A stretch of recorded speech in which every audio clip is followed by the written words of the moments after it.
understand the amount of power we hold to change the system. Thank you.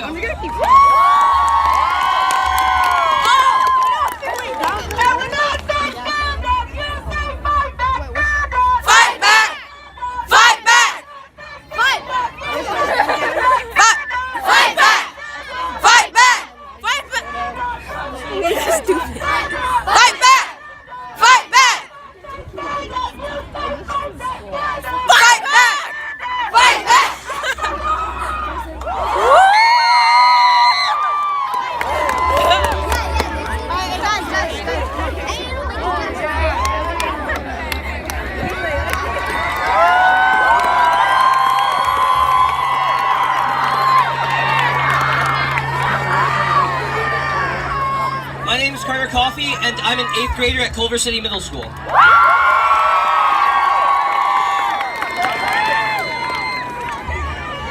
To every registered voter who can hear me, how many bullets will it take? How many people hiding in classrooms will it take? How many deaths will it take? Mass shootings have to stop. End of story. And since adults aren't doing anything about them, we, the students of this nation, will. As students, we have walked out of school all over the country to show that just because we can't vote doesn't mean we can't take action. We have a voice, especially since it's our lives they're in question.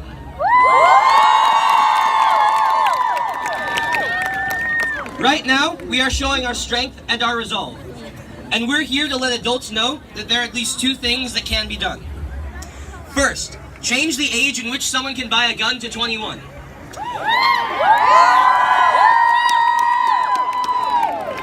If an 18-year-old cannot drink alcohol because their brain is not fully developed, then they should not be able to buy a weapon.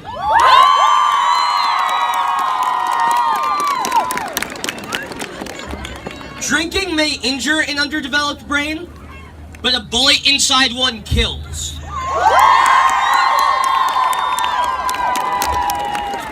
Second, there should be a 2-week waiting period for purchasing a gun. There is no reason that anyone needs to buy a gun and walk out the store with it on the same day. These 2 weeks would give ample time for in-depth background checks to make sure the gun is getting into safe hands. Would any of these suggestions stop all mass shootings and gun violence? No, but that's not a reason to stop trying. There have been at least 3 mass shootings this year, which leads me to ask, how many destroyed families does it take to change the age in which you can buy a gun to 21? How many students are required to die in classrooms or school hallways before we institute a nationwide 2-week waiting period? The answer should be 1, but 1 hasn't been enough. 17 hasn't been enough. If it were me or anyone else at either school, would that be enough? No! If it was the children of politicians in Washington, D.C., would that be enough? Yeah! Or still, not quite.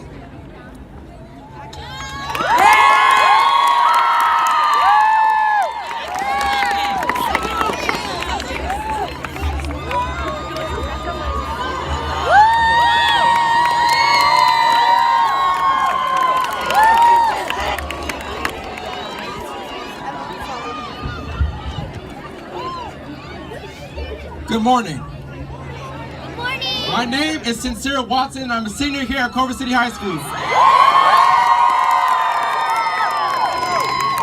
Today, I stand in front of you saddened and disappointed in the government's efforts towards gun control. It was once said that we are today's tomorrow. But for the 17 lost in Parkland, Florida, the 13 students in Littleton, Colorado, and the 20 students in Newton, Connecticut, they never got a chance to see that tomorrow. Innocent lives were taken because of loose gun laws. And that is where we will forever put the blame on the government until something is done.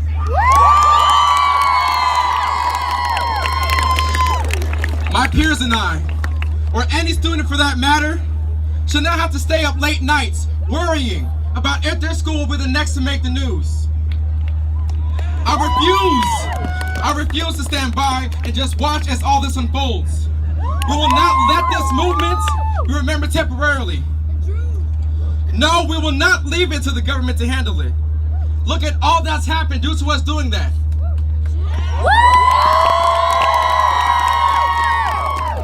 We are the generation that will continue to push and continue yelling until our voices are heard. And for the NRA, who think that we're young and that no one will listen to us, you tried it. Please think again. Because we are not the generation that will continue to be quiet. Never again. For the White House, tell the man with the golden toupee, the grown man with that hairpiece, to get off of Twitter and get Congress to make a change.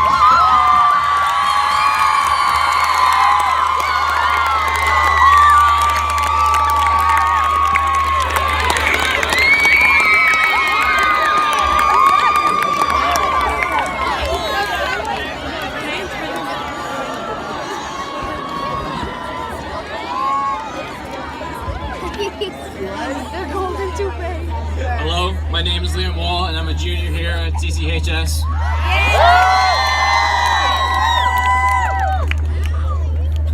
We are the generation of mass shootings.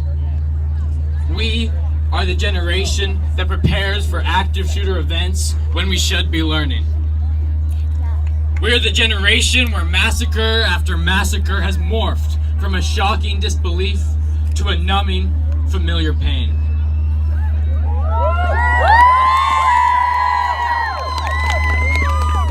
Columbine, Sandy Hook, Virginia Tech, each time thoughts were thought and prayers were sent. And each time, change was promised. And now, Parkland, Florida. It is time to be the generation of never again. Because there is no left or right when it comes to American lives. There are only those who fight and those who refuse to do so. They refuse to raise the minimum age for purchasing a firearm. They refuse to ban the sale of assault weapons. They refuse to require universal background checks. It is time for massive, meaningful reform. And if the government will not do it by their own accord, we must force them. It will not be easy. Change never is. There will always be those who oppose us. There are those who say that we are lazy, that we will be unable to create the change we desire.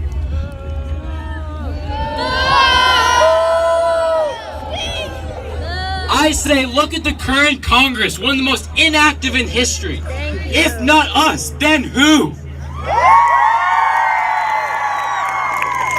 There are those who say that we don't know what we're talking about. I say it doesn't take a fancy law degree to understand that the Second Amendment was written almost 200 years ago. And as guns change, the law must change with them. There are those who say that it is time to make America great again.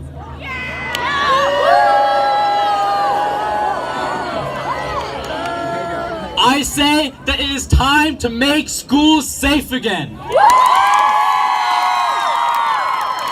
We must take action to make schools a place of learning, not mourning. Because we all deserve to feel safe. And living in California will not make us safe. Supporting gun control with whispers and silent approval will not make us safe. and prayers will not make us safe. The only thing that will make us safe is to fight for common sense gun legislation. Gun legislation that puts American citizens first, not the NRA. Because inaction from Congress cannot stand. It will not stand. You have a voice. You can make change. If you're 16 years old, you can pre-register to vote right over there. So go and do so. Go to the March for Our Lives on March 24th in downtown LA. Be loud, be active, be heard.